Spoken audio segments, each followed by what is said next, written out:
أعوذ بالله من الشيطان اللعين الرجيم بسم الله الرحمن الرحيم الحمد لله رب العالمين والصلاة والسلام على سيد الأنبياء وخاتم المرسلين سيدنا ونبينا بالقاسم محمد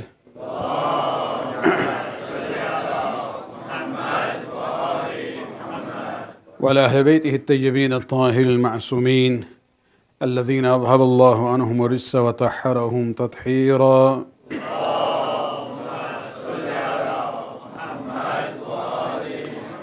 واللعنة الدائمة الباقية لأعدائهم ومنكر فضائلهم وغاصب حقوقهم من الآن إلى قيام يوم الدين. أما بعد, brothers and sisters in Iman, Salamun Alaikum. In the program for this year, the 2 weeks that I'm here, instead of looking at one surah in its entirety, I selected a section from Surah Al-Kahf, Surah number 18 of the Quran, which is 3 major stories, and we are dealing with the second of the 3, and that is the story of the meeting of Prophet Musa alayhi salam with Hazrat Khizr. We looked at the initial ayat. We still have not reached the point where they meet, but I would like to go to one ayat that we discussed last night, because there are some issues about it. This needs to be clarified more. This is ayat number 63. If you remember the story that Allah subhanahu wa ta'ala had told Musa alayhi salam, go to this learned person. There is somebody who has some certain things that you don't have. It's not that, Musa was not, learned, but this is where he was told to go to Majma'ul Bahrain, a place where 2 waters join, 2 seas or 2 gulfs. And one of the signs given to Musa was, the meeting place is the place you will find this person where you will lose your fish. It will be lost. So Musa alayhi salam had taken Yusha bin Nun, his wasi, along with him in the journey. Normally, if you travel alone, it looks very, very long journey. But if you have a companion with you, it becomes easier, and they can help one another. And so this is the norm as far as the tradition, even if Islam is concerned, that when you travel, take somebody along. No, don't go alone. And so Hazrat Musa alayhi salam took Nabi Yusha bin Nun, his wasi and assistant. When they reached to a point where there was a big rock, they stopped there by the water to rest. And this is the point where the bag which was given to Yusha, the fish basically came out. And according to the miracle, basically it went into the water. Now Yusha probably was surprised or overwhelmed with what happened. This was a dead fish. He forgot to mention this to Musa alayhi salam, that the fish is no more with us. This was the sign. So they continued after that, after he had rested and done his ibadat. And that's where then Musa, when he became tired, he said, you bring the food that we have. And this is where Yusha bin Nun remembers. And this is the ayat. وَقَالَ أَرَأَيْتَ إِذَا أَوَيْنَا إِلَى الصَّخْرَةِ He says, tell me, when we took refuge at the rock, فَإِنِّي نَسِيتُ الْحُوتِ I forgot the fish. Not that he forgot the fish. As we mentioned that here, it's not the issue of forgetting something. He forgot to mention that the fish had gone. And none made me forget mentioning of it. This is where you see, forgetting mentioning of the fish, except the Shaitan. It took its way into the sea in a strange manner. This is where we prefer the view that this was a miracle, that the fish became alive, and just otherwise there was no need for him to say, وَاتَّخَذَ سَبِيلَهُ فِي الْبَحْرِ عَجَبًا. It's only ajab when something unusual happens. Now the question is, the attribution of forgetting mentioning of this fish is attributed to Shaitan. وَمَا أَنْسَانِيهِ إِلَّا الشَّيْطَانِ. And that is the issue that we need to understand, that can the Shaitan have an impact on a Nabi? Yusha bin Nun after was a Nabi and a Wasi of Prophet Musa alayhi salam. And so if you remember, we talked about this slide also, that I forgot to tell you about the fish. Now, I made a statement, I would just like to elaborate on that this evening, that this level of forgetfulness attributed to the Shaitan has no bearing on the divine message or the mission, and therefore it is acceptable. Now, the question comes up, Nisyan. Nisyan means to forget. Ansanihi, Nasiya. These are all same, verbs in different form. Nisyan in relation to the prophets. Is it possible that the prophet would forget? Any prophet. And this is where we have to realize the word Nisyan is used in Quran in two meanings. One is forgetting something or someone.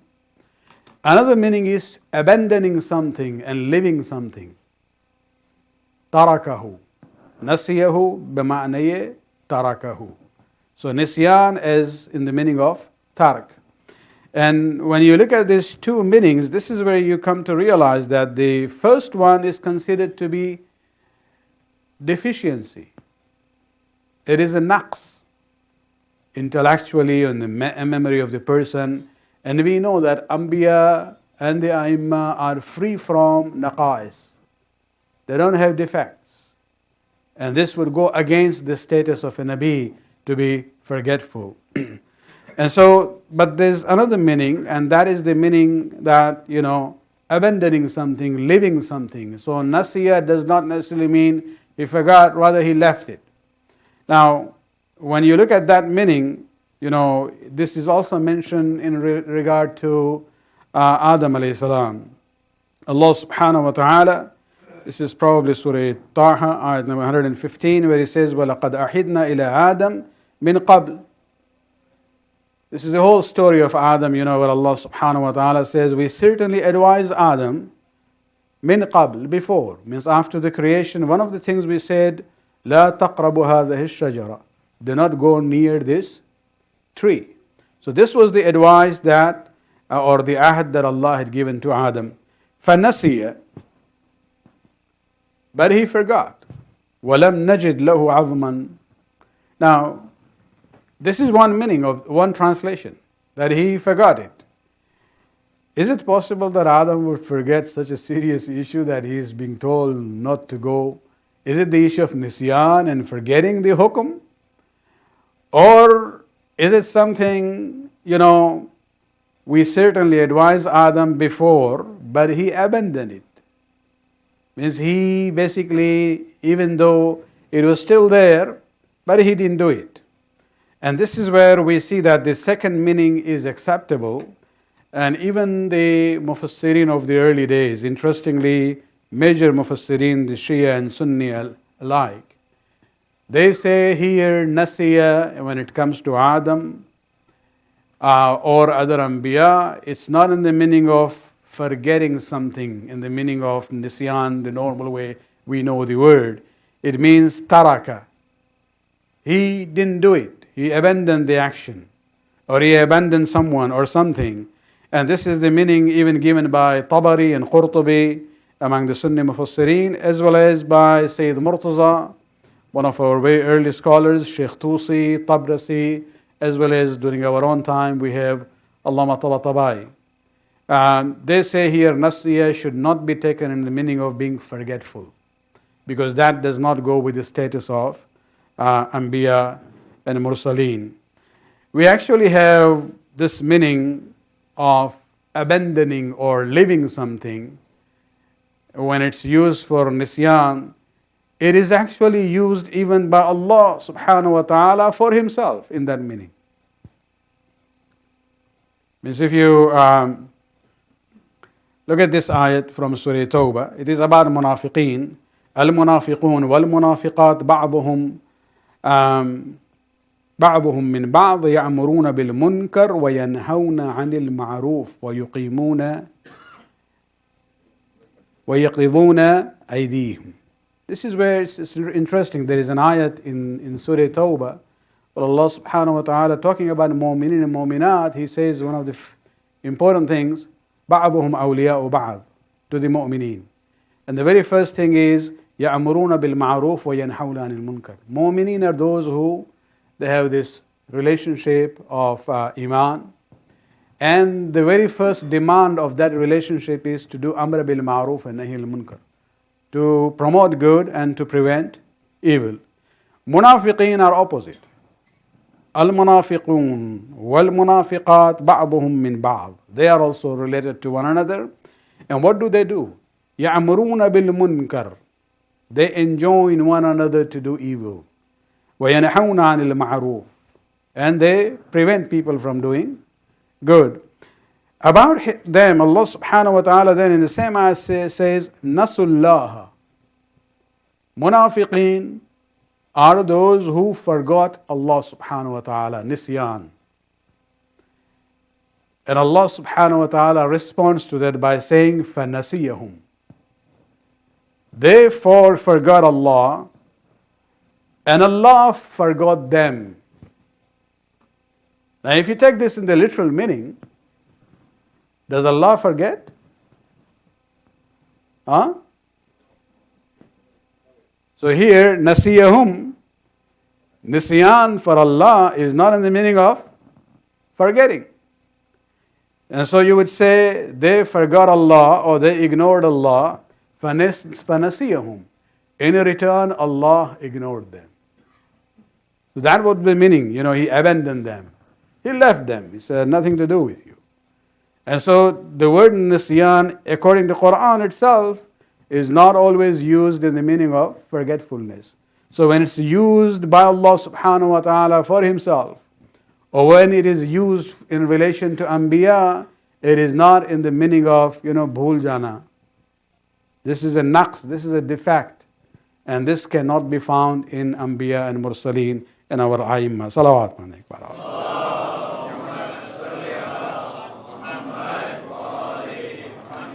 And so Allah He can never forget. And what it means is that He abandons them, He leaves them, ignores them as they ignored Him. There is another ayat, all of you know that He can never forget. And what is that ayat? There are things you recite all the time, you don't know. Ayatul Kursi. How do you say it? لا تأخذه سنة ولا نوم. Sina, Nasiya is all from the same meaning. He doesn't forget and He doesn't sleep. And so Allah subhanahu wa ta'ala can never forget. And this is the meaning of basically ignoring.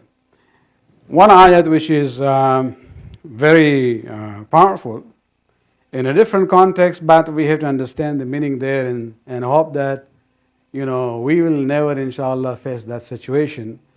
There is an ayat in Surah number 59 where Allah subhanahu wa ta'ala says, وَلَا تَكُونُوا كَالَّذِينَ نَصُوا اللَّهَ فَأَنْسَاهُمْ أَنفُسَهُمْ. Do not become like those who forgot Allah subhanahu wa ta'ala. Therefore Allah in return made them forget themselves. You hear all these terms in human psychology these days. Delusion, not knowing who am I. This issue of alienation from the self. These are all the terms very much common these days in human psychology. That the person doesn't know about himself. Who is he? Why is he here? What is the purpose of life? We should pray that Allah subhanahu wa ta'ala does not inflict us in that situation. And this is what Allah subhanahu wa ta'ala says, do not be like those who forgot Allah One of the impact of forgetting Allah is that Allah makes them forget themselves. They forget that they are ashraful makhluqat. They are the best of creation of Allah subhanahu wa ta'ala. They are not animals. There are common issues between humans and animals, but they are above. And a person reaches to that alienation of this self, when they forget their own reality, their own essence, their own soul, which has the touch of Allah subhanahu wa ta'ala on it. And so these are issues that we have to think about it, and it's more an issue of, ilm al-nafs. But it can be a situation where a person completely, forgets his or her reality. And this is where Shaitan seizes them and then leads them towards the path of Jahannam. Now we come to the other part of that ayat about the statement of Prophet Yusha bin Nun, and that is وَمَا أَنْسَانِيهِ إِلَّا الشَّيْطَانِ. Now he is attributing this nisyan in the meaning of mutaraka. He forgot, made me not mention this to Musa alayhi salam. And this is where the issue comes up. Does the shaitan have an impact on the anbiya? And this is where we have to realize, and according to our mufassirin, all the Shia basically believe in the ismat of anbiya and mursaleen. They are infallible. And when it comes to the infallibility of the prophets, there is no possibility of them being misguided or committing a sin. Absolutely not. So Shaitan cannot do anything as far as misguiding them is concerned, or pushing them to commit a sin. Na'udhu billah. They are ma'soom. But other ways, other than misguidance and committing sins, he can harm them in a sense that which has no impact on their mission but on their person. This is where we call ibtila and imtihan. For example, we see this ayat from Surah number 38 and 41. Ayub, Prophet Ayub alayhi salam, we know he went through many challenges in his life.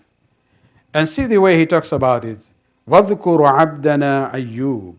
Remember our servant Ayub. إِذْ نَادَ رَبُّهُ. When he called Allah and pleaded to him and prayed to him, إِنِّي مَسَّنِ الشَّيْطَانِ. Shaitan has touched me, visited me, inflicted me, بِنُصُبٍ وَعَذَابٍ. With hardship and harm. So he has created problems for me even on a physical level. But not when it comes to my iman, my amal. No, there Shaitan absolutely has no ability to do that at all.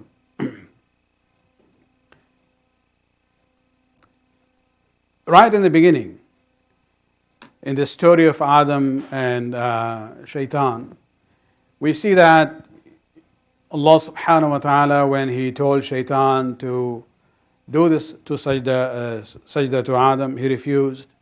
And Allah says, you are banished. You were not from the malaik, you were from the jinn. But because of your worship, you had elevated yourself and you were allowed to come into the assembly of the malaika. But when he disobeyed to do what was told to the entire gathering there, Allah subhanahu wa ta'ala says, leave this place. You no more are deserving to stay here. And that is where, and then the whole issue of how he created problems for Adam alayhi salam and Hawa alayhi salam. And this is where, at the end, he says to Allah subhanahu wa ta'ala, okay, you banished me. But I worshipped you for thousands of years. What do I get? Give me a long life. As long as he and his children are alive, I want to be alive. And Allah subhanahu wa ta'ala says, go, ila waqtin ma'loom. Till a fixed time, I will not tell you when, but I given you long life, go. Once he got that promise from Allah subhanahu wa ta'ala, this is where the audacity of Shaitan comes up again. And then he says, قَالَ بِعِزَّتِكَ لَأَغْوِيَنَّهُمْ أَجْمَعِينَ. By your honor in izzat and power of Allah, I'm going to misguide all of them, all the children of Adam. But even Shaitan, bragging about himself and being arrogant, momentarily realized, I'm basically saying quite a lot. And therefore he stops himself. And he adds these words, إِلَّا عِبَادَكَ مِنْهُمُ الْمُخْلَصُونَ. I will misguide all of them, except those of your servants from among them who are mukhlas, khalis. It's not mukhlis, it's mukhlas. Those who have been purified. And so even Shaitan had this ma'rifat. He knew that there will be some ibad of Allah subhanahu wa ta'ala, Anbiya, Mursaleen, and the Ahlul Bayt, according to Ayat Tathir, who are mukhlas, who have been made pure by Allah subhanahu wa ta'ala. And so by bragging about his power, he there, because in one ayat he says, I will approach them from the right and the left, and from the front, from the back, from every angle, I will create problems for them. But then at the end again he says, إِلَّا عِبَادَكَ مِنْهُمُ الْمُخْلَصُونَ. But those of your servants whom you have made pure, I know, I will not able to misguide them or push them towards, committing sins. Another ayat where he says, قَالَ رَبِّي بِمَا أَغْوَيْتَنِي. Because you have put me in this situation, I'm going to لَأُزَيَّنَنَّ لَهُمْ فِي الْعَرْضِ. I'm going to, present every bad things as a good thing to them in this world. وَأَغْوِيَنَّهُمْ. And I will misguide them surely. أَجْمَعِينَ. All of them. إِلَّا عِبَادَكَ مِنْهُمُ الْمُخْلَصُونَ. Except those of your servants who are mukhlis and pure. And this is where we see that even Shaitan himself knew the limitations. So there is no room for any misguidance coming from Shaitan to the Anbiya, or anything which will have an impact on the mission of the prophets or the message of the prophets. And this is where we have to understand some of these stories.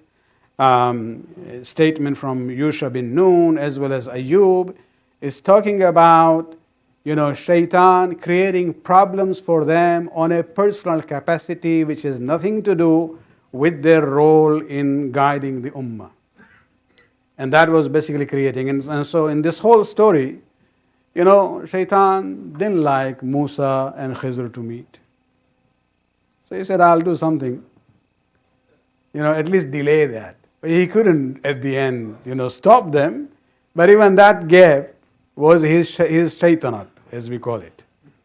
And this was more a personal, harm to Musa alayhi salam and Yusha bin Nun, but nothing to do with sins or disobeying Allah subhanahu wa ta'ala. Eventually they went where they were supposed to have reached. Salawat.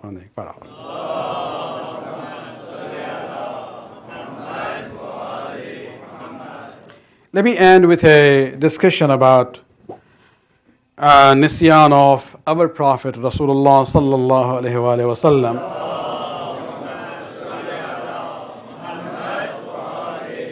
It's not relevant to the story, but to the theme that I discussed this evening. Among the Shia ulama during the early days, there was an opinion held by a very prominent Shia alim. Means we respect him even now. He has a great impact in promoting this mazhab and a great, a favor on the Shia community. And that is the prominent alim known as Shaykh al-Suduq, whose birth was predicted by Imam Asr Ajjalallahu Ta'ala Farjuh al-Sharif.